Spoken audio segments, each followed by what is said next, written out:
यह कहानी है एक मछुआरे जॉन की। हर रोज की तरह आज भी वो अपनी छोटी कश्ती लेकर समंदर में मछली पकड़ने निकलता है। लेकिन इस दिन कुछ अजीब होता है। अचानक चारों तरफ गहरी धुंध छा जाती है और दूर तक कुछ नजर नहीं आता, जिस वजह से जॉन रास्ता भटक जाता है। तभी उसे एक सुनसान सी कश्ती इधर उधर तैरती हुई दिखाई देती है। हैरान होकर जॉन अपनी कश्ती उस कश्ती से बांध देता है और यह देखने का फैसला करता है कि अंदर क्या है। जैसे ही वह अंदर जाता है, दंग रह जाता है। पूरी नाव खाली थी। अंदर का सब कुछ सामान्य लग रहा था। खाना फ्रेश पड़ा था, कपड़े अलमारी में हैंग्ड थे, हर जगह इंसानों के रहने के निशान थे, लेकिन कोई वहां मौजूद नहीं था। वो इंजन स्टार्ट करने की कोशिश करता है, पर इंजन काम नहीं करता। इतने बड़े समंदर में अकेले और यह खाली शिप देखकर जॉन बिल्कुल परेशान हो जाता है। वो बाइनोक्यूलर से आसपास देखने लगता है, शायद कोई नजदीक हो, लेकिन गहरी धुंध में कुछ नजर नहीं आता। थक हार कर वो कंट्रोल रूम में जाके रेडियो ऑन करता है ताकि हेल्प के लिए सिग्नल भेज सके। जॉन रेडियो पर इस सारी सिचुएशन का मैसेज भेजता है। मैसेज भेजने के बाद वो सोचता है अब वापस अपनी छोटी कश्ती से निकल जाना चाहिए, लेकिन जैसे ही वो बाहर आता है उसकी कश्ती गायब होती है, जबकि उसने उसे मजबूती से बांधा था। अब वो और ज्यादा परेशान हो जाता है। कुछ देर बाद अचानक धुंध हट जाती है। जॉन को समझ ही नहीं आ रही होती कि हो क्या रहा है। कोई और रास्ता ना देखकर वो फिर से खाली शिप के अंदर जाता है और मैप की मदद से निकलने का रास्ता ढूंढने लगता है। अब जॉन ये समझने की कोशिश करता है कि वो कहाँ फंसा हुआ है और घर कैसे वापस जाए। मसला ये था कि उस अजीब शिप का इंजन खराब था। जिंदा बचना था तो इंजन ठीक करना ही पड़ेगा। वो पूरी शिप में टूल बॉक्स ढूंढता है और बहुत मेहनत के बाद इंजन सेट कर देता है। इंजन ठीक करने के बाद उसे थोड़ा सुकून मिलता है।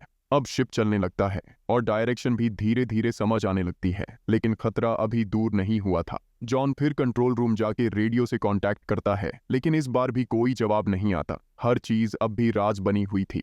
फिर वो समुंदर में पेशाब कर रहा होता है, तभी अचानक कोई उसे पीछे से धक्का दे देता है। जॉन सीधा नीचे गिर जाता है, लेकिन किसी तरह उसने रील को पकड़ लिया था और डूबने से बच गया। हवा और पानी का प्रेशर इतना ज्यादा था कि वापस शिप तक आना मुश्किल हो गया था। हिम्मत जोड़कर धीरे धीरे रील की मदद से वो वापस कश्ती पर चढ़ गया। शिप के ऊपर आने के बाद वो नीचे वॉशरूम की तरफ जाने लगता है, लेकिन जैसे ही वो अंदर पहुंचता है, कोई बाहर से दरवाजा जोर से बंद कर देता है। पहले तो जॉन को लगता है कि यह बस हवा के दबाव की वजह से हुआ होगा, इसलिए वह इसे नजरअंदाज कर देता है। लेकिन जैसे ही वह बाहर निकलने लगता है, उसे पता चलता है कि दरवाजा बंद है। घबराकर वह उसे खोलने की बहुत कोशिश करता है, मगर दरवाजा नहीं खुलता। फिर वह जेब से एक सिक्का निकालता है और लॉक खोलने की कोशिश करने लगता है।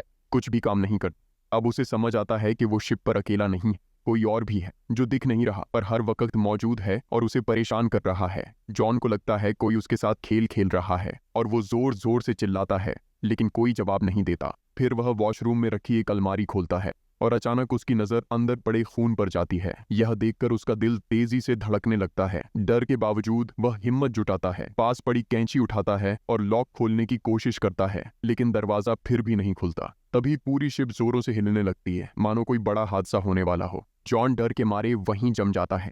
तभी उसकी नजर ऊपर एक छोटी सी खिड़की पर पड़ती है। वह कांपते हाथों से खिड़की के पास जाता है और बाहर झांकता है। दूर समुद्र में उसे एक विशाल कार्गो शिप दिखाई देती है, जो तेजी से उसकी दिशा में बढ़ रही है। कुछ ही पलों में उसे एहसास होता है कि वो बड़ी शिप सीधी उसकी कश्ती की तरफ आ रही है। अब जॉन के सामने सिर्फ एक ही लक्ष्य था, किसी भी तरह अपनी जान बचाना। उसने मदद के लिए सिग्नल देने का सोचा, लेकिन आसपास कुछ नहीं था। घबराहट में उसने तुरंत अपनी शर्ट उतारी और पूरी ताकत से हवा में लहराने लगा, उम्मीद में कि शायद कार्गो शिप पर कोई उसे देख ले, लेकिन किसी ने भी उसे नोटिस नहीं किया। अब जॉन की उम्मीदें टूटने लगीं। तभी उसकी नजर खिड़की के पास लटकी एक रस्सी पर पड़ी। एक पल के लिए वो ठिठका, फिर अचानक उसके दिमाग में एक विचार कौंधा। अगर वह इस रस्सी का इस्तेमाल करे तो शायद अपनी कश्ती को रोक सके। वो जल्दी से रस्सी बांधकर बाहर की तरफ फेंक देता है ताकि ये शिप के फैन में अटक जाए और स्पीड रुक जाए। पर सीन और खराब हो गया। रस्सी इंजन के फैन में फंस गई और उसके गले में अटक गई। जॉन की सांस रुकने लगती है। वो बिल्कुल मौत के करीब पहुंच जाता है, लेकिन वो हिम्मत से काम लेता है और एक टूल की मदद से वो अपना गला छुड़ा लेता है। रस्सी इंजन में फंस चुकी थी, जिससे शिप की स्पीड रुक गई, लेकिन ये काफी नहीं था। वजनदार कार्गो शिप फिर भी उससे टकरा गई। टक्कर इतनी जोरदार थी कि जॉन जमीन पर गिर के बेहोश हो गया। उसे सर पर गहरी चोट लगी। कुछ देर बाद जब वो होश में आता है तो बाथरूम पानी से भरा होता है, और हैरत की बात यह थी कि वो समुद्री नमक वाला पानी नहीं था, बिल्कुल साफ और मीठा पानी था, जैसे कोई जानबूझकर उसे डरा रहा। जॉन का हौसला टूट जाता है और वह रोकर बोलता है, तुम जो भी हो मुझे जाने दो। लेकिन फिर भी कोई जवाब नहीं मिलता। वह भूखा, प्यासा और कमजोर हो चुका था। किसी तरह शॉवर से पानी पीता है, पर जल्दी ही पानी खत्म हो जाता है। वह सिंक का पानी पीना चाहता ही था, लेकिन हैरानी की बात यह थी कि अब पानी नमकीन हो गया था। उसे समझ आ गया कि शिप में कहीं लीक है और समंदर का पानी अंदर आ रहा है। अब यह शिप ज्यादा देर तक नहीं टिक पाएगी। घबराहट में वह फिर से दरवाजा खोलने की कोशिश करता है, लेकिन कुछ नहीं होता। रात हो चुकी थी और ऊपर से ऐसा लग रहा था जैसे कोई न दिखने वाली शायद बुरी ताकत पूरी शिप को कंट्रोल कर रही हो। पानी तेजी से बढ़ रहा था और जॉन थकान से सो गया। रात को समंदर में जबरदस्त तूफान आया। शिप बुरी तरह टूट गई और जॉन को भी गंभीर चोटें आईं। सुबह जब उसकी आंख खुलती है तो पानी सिर तक पहुंच चुका होता है। सिर्फ उसका चेहरा ही पानी से बाहर था और लग रहा था कि बस कुछ ही पल बचे हैं।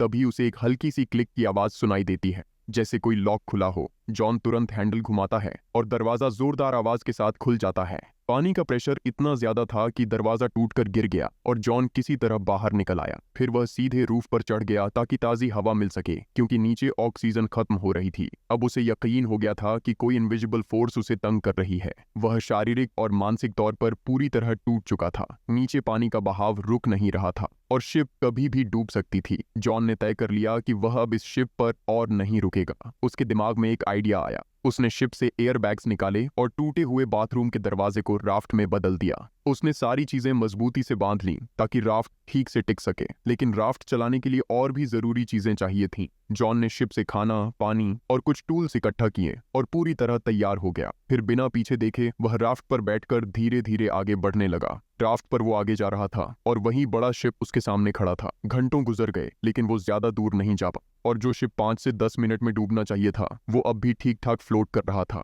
हर चीज वैसे की वैसे थी। तभी उसके दिमाग में यह ख्याल आया कि अगर यह शिप अब तक नहीं डूबी तो क्यों ना इसे ही ठीक करके चलाया जाए। यह सोचकर वह दोबारा शिप पर वापस चला गया। सबसे पहले उसने राफ्ट को रिपेयर किया, फिर पाइप और टूल्स की मदद से एक पंप बनाया ताकि शिप के अंदर जमा पानी निकाला जा सके।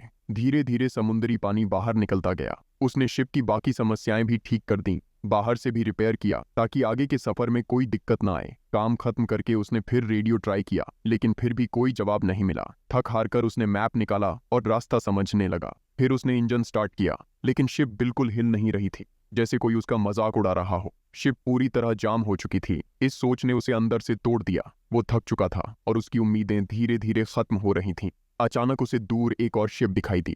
अब उसके पास सिर्फ एक ही रास्ता था, अपने राफ्ट से उस शिप तक पहुंचना। वह तुरंत राफ्ट पर चढ़ा और पूरी रफ्तार से उस शिप की तरफ बढ़ने लगा। लेकिन तभी वो बड़ी शिप अचानक चल पड़ी, सीधी जॉन की तरफ, तेज गति से, जैसे कोई जानबूझकर उसे मारना चाहता हो। जॉन ने राफ्ट की स्पीड बढ़ाई, मगर बड़ी शिप और भी तेज हो गई। टकराने से ठीक पहले जॉन ने राफ्ट छोड़कर पानी में छलांग लगा दी और दूर जाती हुई दूसरी शिप तक तैरकर पहुंचने की कोशिश करने लगा। लेकिन जब तक वह वहां पहुंचा, वो शिप गायब हो चुकी थी। तब उसे समझ आया कि इस शिप पर कोई बुरी ताकत है जो उसे कहीं जाने नहीं दे रही। उसने ठान लिया था कि चाहे जान चली जाए, अब वह इस शिप पर वापस नहीं आएगा। लेकिन शाम तक पानी की ठंड बहुत बढ़ गई थी और डॉल्फिन्स भी नीचे तैर रही थीं। जब वह ठंड बर्दाश्त नहीं कर पाया तो मजबूरन फिर उसी शिप पर लौट आया। अब वह इतना थका और बीमार था कि सोचने की हिम्मत नहीं बची थी। बस कंबल लेकर कमरे में सो गया। सुबह जब उसकी आंख खुली तो उसने फिर तय किया कि अब यहाँ से निकलना ही होगा।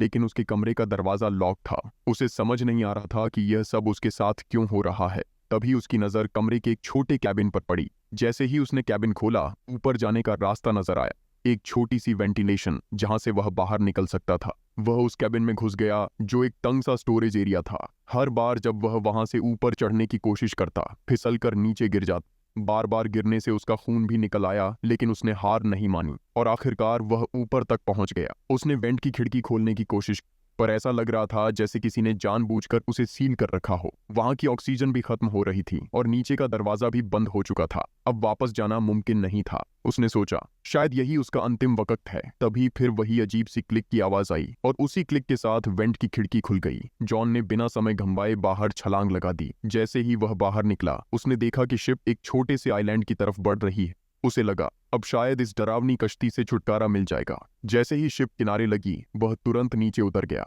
उसका अंदाजा था कि इस आइलैंड पर कोई तो जरूर होगा जो यह सब कर रहा है। गुस्से में उसने एक लकड़ी उठाई और आइलैंड में तलाश शुरू की, लेकिन पूरा आइलैंड सुनसान था। किसी इंसान का कोई निशान तक नहीं। जॉन फिर से गुस्से और डर से भर गया। फिर जैसे ही वह आइलैंड से बाहर निकला, उसने एक और चौंकाने वाला दृश्य देखा। वही अजीब शिप जिसने उसे यहाँ लाया था, अब बिल्कुल आराम से आगे बढ़ती जा रही थी, जैसे किसी और शिकार की तलाश में हो। अब तक जॉन का यकीन पूरी तरह टूट चुका था। यह शिप और यह आइलैंड किसी बुरी ताकत के कब्जे में थे और यह सब उसके साथ खेल रहा था। फिर भी उसने आइलैंड पर तलाश जारी रखी। घूमते घूमते वह आइलैंड के पिछली तरफ पहुंचा और उसकी आंखों से आंसू बह निकले, क्योंकि यह वही जगह थी जहां से उसका सफर शुरू हुआ था। उसकी पुरानी बोट भी वहीं बंधी हुई थी। सब कुछ बिल्कुल वैसा ही था जैसे कभी कुछ हुआ ही ना हो। जॉन बेहोशी की सी हालत में ये सब देख रहा था। उसे समझ नहीं आ रहा था कि ये सब हकीकत थी या कोई बुरा सपना, लेकिन जो कुछ उसने झेला वह सच था। आखिर ये शिप वापस यहीं कैसे आ गई और इस आइलैंड की असली हकीकत क्या थी?